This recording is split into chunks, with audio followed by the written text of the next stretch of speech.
nacional, el desarrollo estabilizador, la política del desarrollo compartido, la política neoliberal y la globalización. Las políticas de unidad nacional. La política de unidad nacional inicia en 1940 tras finalizar el mandato de Lázaro Cárdenas. Debido a los fenómenos internacionales, particularmente la Segunda Guerra Mundial, de 1940 y hasta 1970, México viviría una etapa de estabilidad política, un notable crecimiento macroeconómico, desarrollo urbano y prosperidad. Todo esto bajo la hegemonía de un partido único. En 1940, Manuel Ávila Camacho toma posesión como presidente de México e inicia con un periodo conocido como sustitución de importaciones, donde fortalece el desarrollo de la economía nacional por medio del establecimiento de aranceles a las importaciones. Su gobierno robustece la relación con el sector privado e invierte en la industrialización del país.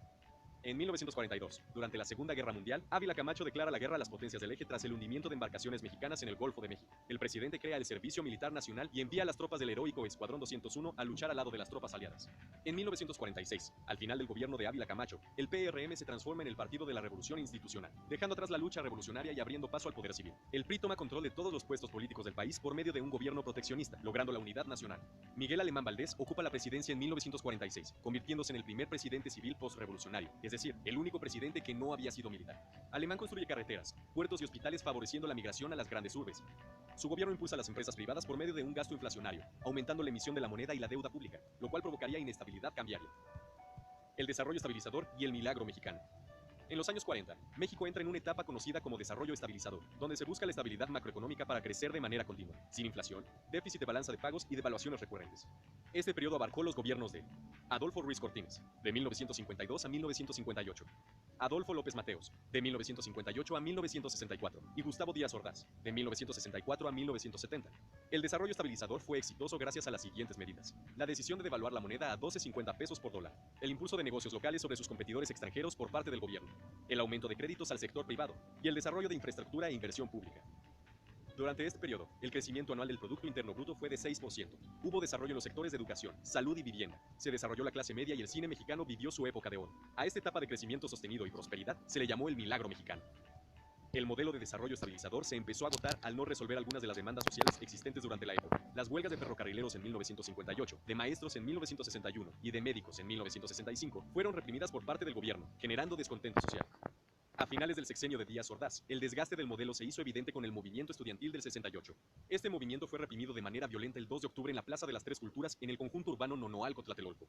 Este hecho es considerado como uno de los episodios más oscuros en la historia moderna de México. Los hechos de la matanza de Tlatelolco son recordados a la fecha de hoy como un evento oscuro y sangriento que atentaron contra las libertades esenciales de la población de México. La política del desarrollo compartido. Debido a las condiciones del capitalismo internacional en 1970, las exportaciones se redujeron y las importaciones se aumentaron de manera considerable, generando un déficit de la balanza comercial y un aumento en el nivel de endeudamiento. La pobreza aumentó de manera considerable y se crearon cinturones de pobreza alrededor de las urbes, debido a la falta de apoyo a los sectores rurales. Estas condiciones, sumadas a la caída del Producto Interno Bruto y la falta de empleos, obligaron al gobierno de Luis Echeverría, de 1970 a 1976, a sustituir el modelo de desarrollo estabilizador por la política de desarrollo compartido. Dicho modelo está basado principalmente en la optimización de finanzas públicas por medio del ahorro, el endeudamiento externo para soportar el gasto público y la creación de empresas paraestatales. El modelo de desarrollo compartido fracasó durante el gobierno de Echeverría, al aumentar el desempleo, la inflación, las devaluaciones de la moneda y la deuda externa. El gobierno de José López Portillo, de 1976 a 1982, continuó con la política de Echeverría. Sin embargo, buscó reconciliarse con los sectores empresariales y políticos bajo el lema: la solución somos todos. Su gobierno se vio beneficiado de la abundancia petrolera proveniente del descubrimiento de yacimientos petroleros como Cantarell y la reducción de abasto de petróleo a Estados Unidos debido a los conflictos internacionales. Bajo el discurso de debemos prepararnos para administrar la abundancia, López Portillo permitió crecer al país durante sus primeros años de gobierno. Sin embargo, volvió a la economía dependiente del petróleo y descuidó otros sectores.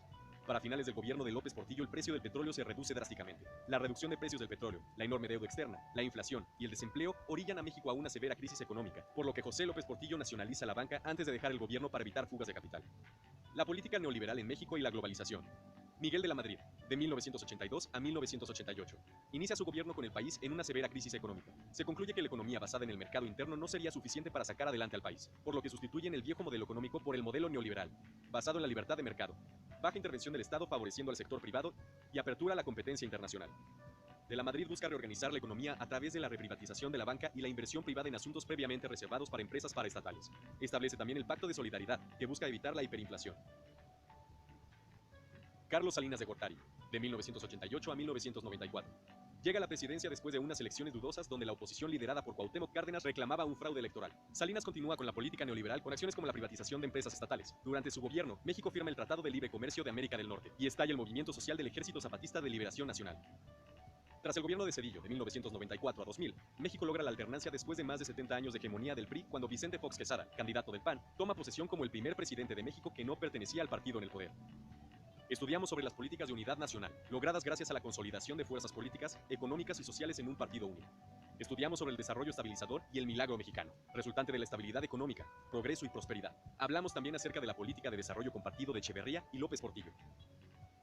Repase el contenido de la lección resolviendo los